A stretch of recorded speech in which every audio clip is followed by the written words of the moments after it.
Hey traders, today Jason Graystone and myself are going to discuss a topic that you've probably never heard discussed before, or at least the way that we're going to talk about it. And that is going to be, what is the type of commitment needed to be a successful trader? Now, today's episode comes from a show we do each and every Wednesday at 9:45 a.m. That's New York time, called the Trader Coffee Break. If you're interested in viewing past episodes or maybe checking out an episode live and joining the discussion, do so by heading over to youtube.com, searching the Trader Coffee Break, subscribing to the channel, then making sure to tune in Wednesdays at 9:45 a.m. New York time. Hope you enjoy. Been better, but that's the ups and downs of trading. I've lost before, I shall lose again. Never a true word spoken, my man. And yeah, it's been pretty quiet for me on the trading front this week. Waiting for CPI. I don't know if you guys are on the charts, but if you go to the New Zealand dollar, those of you familiar with advanced patterns, there is a cipher pattern on the 4 hour. The X point was at 61.06, and it is a textbook. Like, that CPI news just rolled right over on a dime there, taking out multiple targets for any one of our traders who trade that style and that pattern. So well done. That was a few of you brought that up in the live room this morning. I know there's, well, cake's on you, coffee's on you. So this week, what are we talking about, Akil? Yeah, we got it's actually a question that came from one of the traders that we're working with. And basically he said, I'll kind of read the question, but the topic is, do I have time to trade? And it was really about, hey, I'm looking to start demo trading and eventually live trading. And I'm going through kind of my daily checklist. I noticed that I'm only going to have time to check my charts maybe once daily for like a 4-hour period between 1 p.m. and 5 p.m. New York. And the question was, therefore, does this affect the type of trading strategy that I choose to test or choose to follow through? And I thought it was a very interesting question because, as we know, many traders, they don't think about that side of it. They think about, I want to do this day trading, or I want to do this swing trading, or this strategy or that strategy, but they don't necessarily think about what they're able to do. And I guess I want to ask you the question first, Jason. Put yourself in the shoes of a newer trader. How would you set this up? Would you look at your trading strategy and try to fit your life, your current life, around your trading strategy? Let's assume you're working a full-time job or whatever. Or would you try to find a trading strategy that works around your life? Yeah. First of all, it's impressive that they have asked that question because, as you say, most people do not ask or don't even have that foresight at all. So it's a really great question to ask. As with everything, like, I always reference to like trying to lose weight. If you make it difficult, you're not going to do it. And I put a post earlier on Twitter or X about trading being like body conditioning, because you can have a personal trainer and they'll say, yeah, eat this, go to the gym, do this training plan, but you still haven't got to do it. It's still up to you to do it. Like, no one can really help you. They can say, yeah, I'm holding you accountable, but at the end of the day, if you don't want to do it, you're not going to do it. You just won't. Every week you'll show up to that call with your guy, and you'll be like, no, I did have a cheat. I did eat the chocolate bar and I did have the muffin.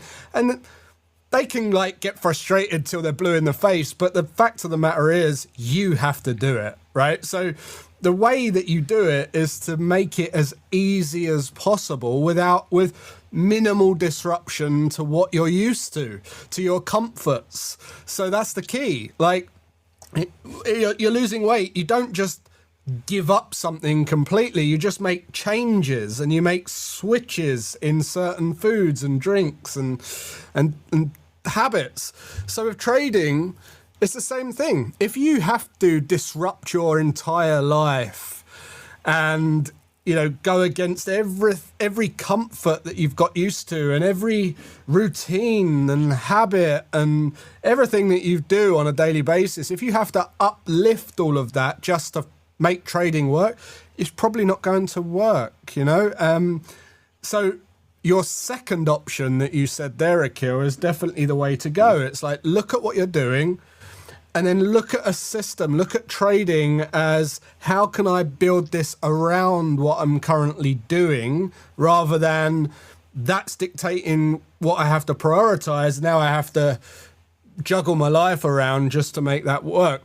Here's the beauty. Like, what I've found is, if you can do it that first way, once you do that and you start to become profitable, because it's easy, because you haven't like disturbed your entire life, once you start bringing in some income, then you might work a little bit less or stop doing the overtime, or you might actually just think, do you know what, this is going somewhere now, I'm going to prioritize that a little bit more, and I'm gonna have my lunch break off, or I'm gonna go home early, or I'm gonna, whatever your vocation allows you to do.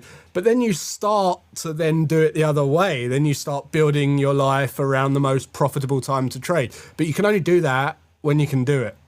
So, yeah. Yeah, that's. I saw the post this morning. I had to close it out before my wife came in. Didn't want to get into trouble or anything like that. But I love the reference, and I can't remember. I spoke about this in one of the trading coach podcast episodes the other day, but it was like you said about putting yourself in the position to succeed. And I forgot what it's called, but it's eliminating the temptation. So the example is like this, like, again, going back to weight loss, right? If you're trying to lose weight, it's going to be very hard to do so when there are tubs of chocolates and candies and sodas in the refrigerator, right? Yeah. But when you go to the supermarket, if you can avoid buying that stuff when you're at the supermarket, it never enters your household. When it never enters your household, that temptation is automatically gone or lessened because it's not there. Now it's like, okay, if I really want this soda, I got to get in the car, I got to drive, I got to go get it. And you're probably like, I'll just drink a water instead. So it's like trading's the same way, putting yourself in a position to succeed.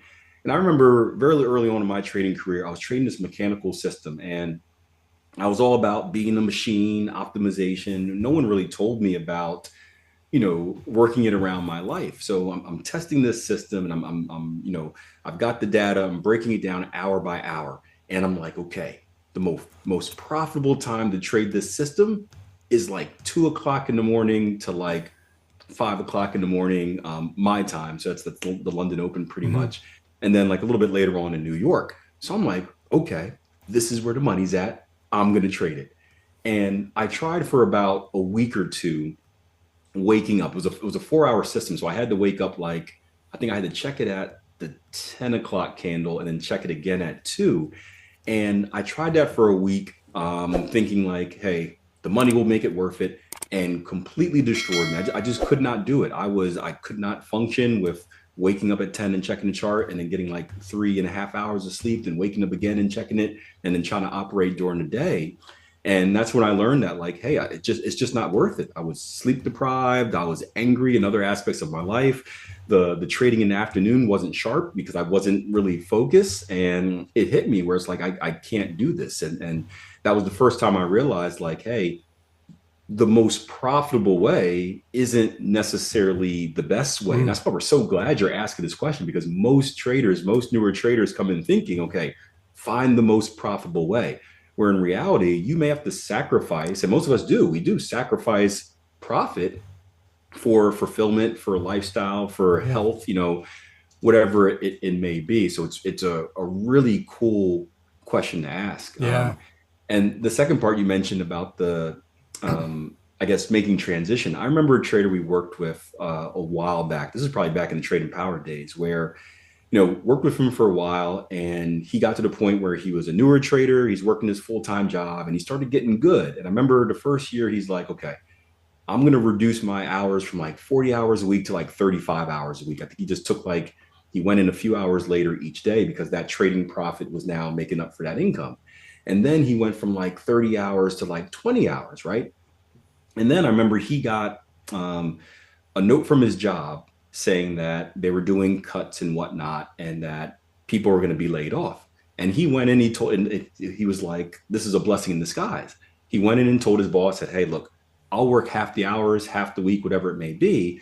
And he wanted to do that anyway, because now the trading income was making up for that work income. And he slowly phased himself out of working full time to going part time. And he was a lot happier in life because he had that balance to be with his grandkids and stuff like that. And it was just a really cool story of someone being patient like over years, but slowly transitioning from one phase of his life to another. And that's an amazing story. Yeah, it is. And look, this is another reason why you cannot just go and pick a strategy. Like, don't chase the shiny object strategy and go, well, I'm going to... I mean, I've lost count of the amount of times that people have messaged me going, what do you think of Bollinger Bands? What do you think of ICT? What do you think of smart money concepts? What do you think of this, that, and the other? And it's like, look, if you just pick a strategy from someone who you think is profitable and you think, oh yeah, that looks great, everyone's doing well, I'm going to try that. If you don't give that consideration to how it's going to affect your life, like what is demanded of you as a trader to actually replicate the results that successful person's got, and can you do the same? Forget all of the mindset and the psychology stuff, because that I'm not even mentioning that. I'm just talking about time of day. I'm talking about, like, when are you free to be able to do it? Are you able to mirror that exact performance? Because the chances are you can't. So one question, and this is something that's come to a big realization of mine as I've got older and older, and I've got in more and more of a more comfortable position in my life. But a great question is this: before you even consider trading or consider a strategy, ask yourself what your perfect day or week looks like if you didn't have to do anything. If you didn't need any money and you didn't need to trade and you didn't need any business, no money, you're sorted, and Monday you can just start living that life forever, right? Chances are there's going to be certain times of that, majority of that, where you're going to want to choose to do things, right? You're going to want to have the freedom and flexibility to do things that you love, right? And that is why we're all here. We're all alive because we want to live that. We want to do things that we find fulfilling and inspiring.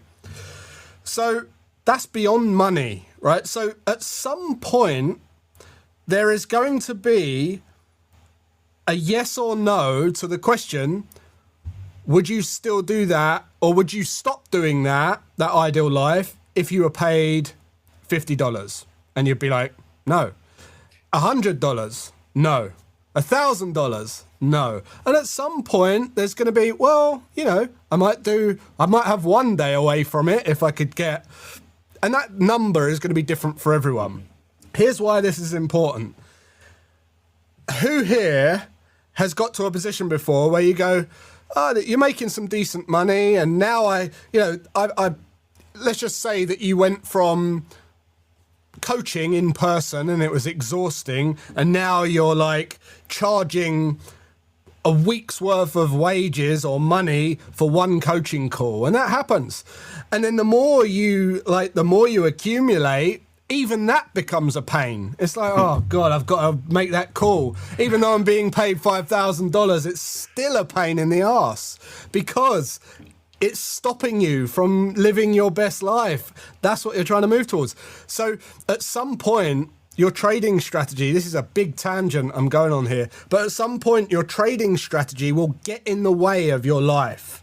So you have to make sure that you're happy with how much that trading strategy is getting in the way of your life. And the best way to think about that is reverse engineer it. Think about in the future. You know, think about, what does that dream life look like? And if I was bringing in money trading, how much am I willing to be pulled away from that life to bring in the money to fund that life? And it's a really weird way, and not a lot of people will tell you to think about it this way. But I promise you, if you give that some thought, you'll come up with some really, really interesting insights into how often you'd be comfortable trading, how many days of the week, how many hours per day. So yeah, give it some thought.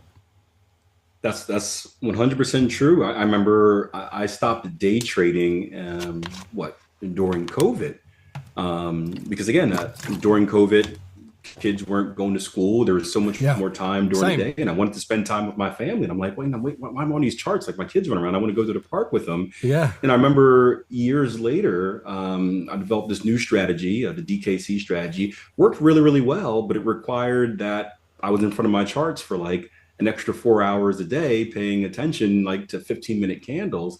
And I did it for about 6 months. And then I asked myself the same question, like, why am I doing this? What? Like, I don't Yeah. need to. Like, I don't need to do this. Like, why am I doing this?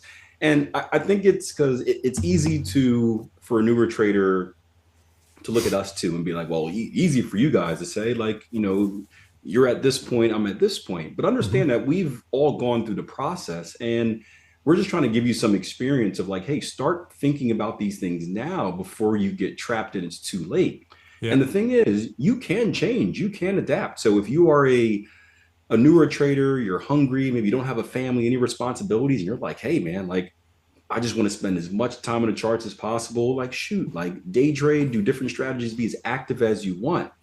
But at some point, start thinking about the future. So, like, I know me, the big thing that I want to develop is I want to develop something similar to the daily chore, like something I can check, Hmm. something mechanical, systematic that I can check on the daily once a day, spend literally like 5 minutes doing analysis and have my answer, Done. right?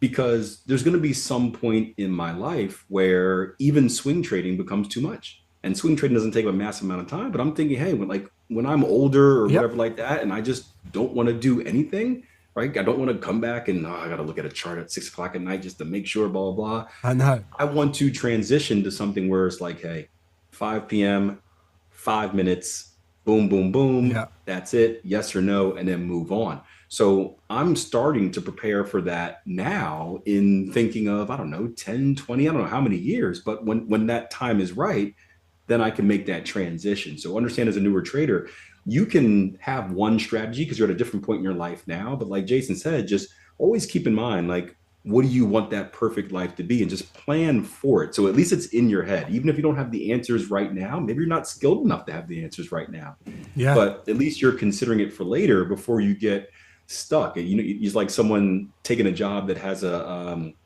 remember I had a friend of mine, she was a teacher, and right out of college, she took his job out in like somewhere in Asia because it was a job that offered it would repay her student loans and blah blah blah, but it was like a 5 year commitment. 2 years in, she hated it. She was away from all her friends and didn't know anyone out there. The language barrier was tough, and she was regretting her choice. And it's all because she didn't give it any thought. She just hopped at the Yep. first thing, didn't think about starting a family in 5 years and blah blah blah. And now she was stuck in a situation that she didn't want to be in. So it's like just think about these things, write it down, put it aside before you just make your decision on Yeah. kind of the first thing you see out there. That's I love the rant. That was a brilliant advice.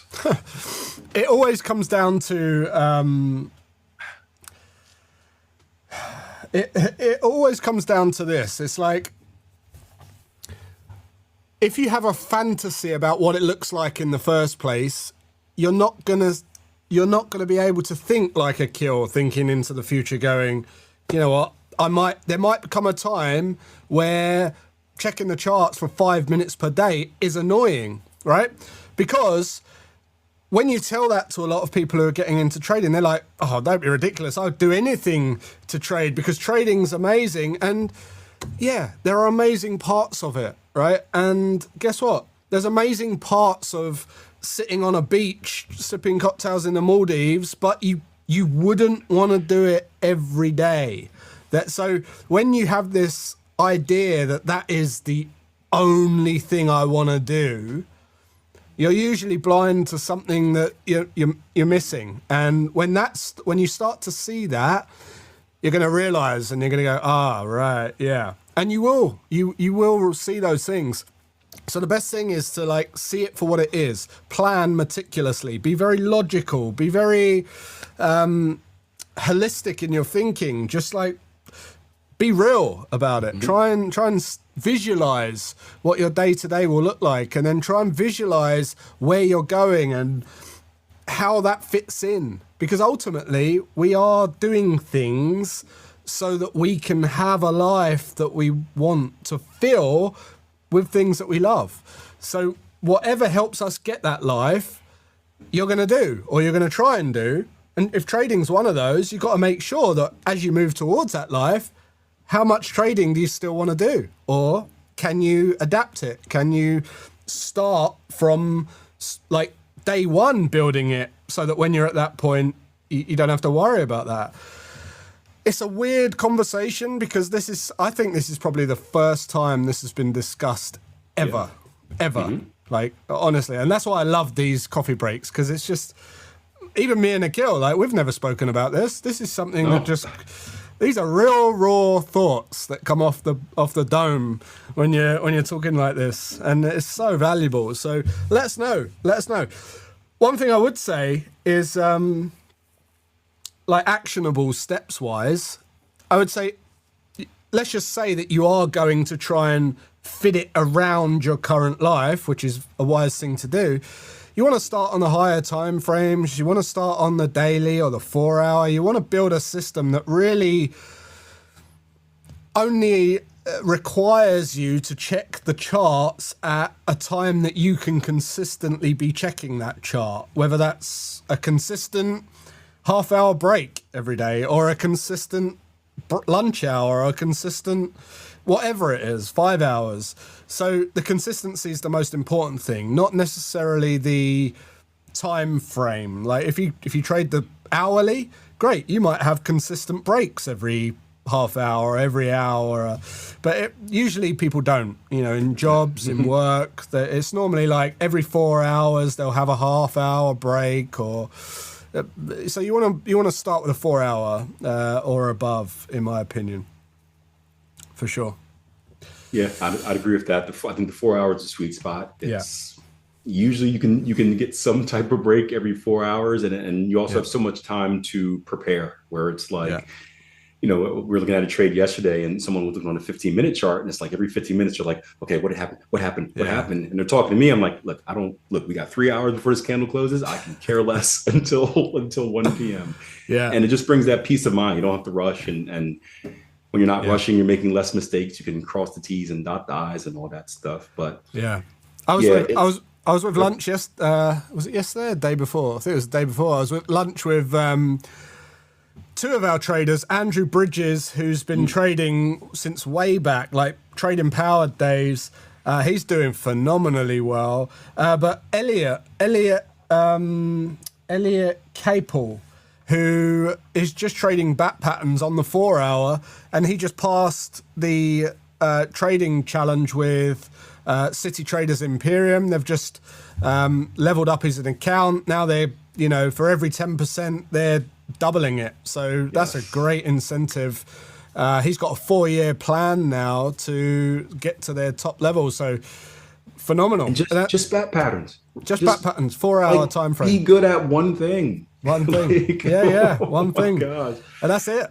Yeah. Oh, I love hearing that. Like just be really, really good at one thing. Yeah. If you ever want to add after that, you can add something else, but man, that's awesome. That made my day. Good. Cool. All right. Neil said I started on lower time frames and found it stressful to manage. I now trade the 4 hour time frame. It's much more relaxed. Neil, I started on lower time frames. I had a full head of hair. It's true. Awesome. Well, that was a great conversation, guys. If you want to bring up a topic to discuss next week, so you can grab a coffee and join in on the rant and the tangents, let us know in the comments. And until next week, take care, have a great rest of your day, and we'll catch you in the markets. Hope you enjoyed the episode. I'd love to hear your input as usual, especially if you are someone that maybe is a veteran trader. I'd love to see you comment about what you thought the time commitment would be like when you first got into trading versus kind of what it ended up being now that you're going through the journey. You can do so in a few different ways. If you're listening to this podcast on Spotify, just leave your answer in the little Spotify Q&A thing. If you're listening to this on YouTube or maybe somewhere else, just shoot me a comment under the YouTube video or shoot me a DM on social media, X or Instagram. Until next time, plan your trade, trade your plan, and remember, subscribe to that Trader Coffee Break channel and join us for the discussion each and every Wednesday at 9:45 a.m. New York.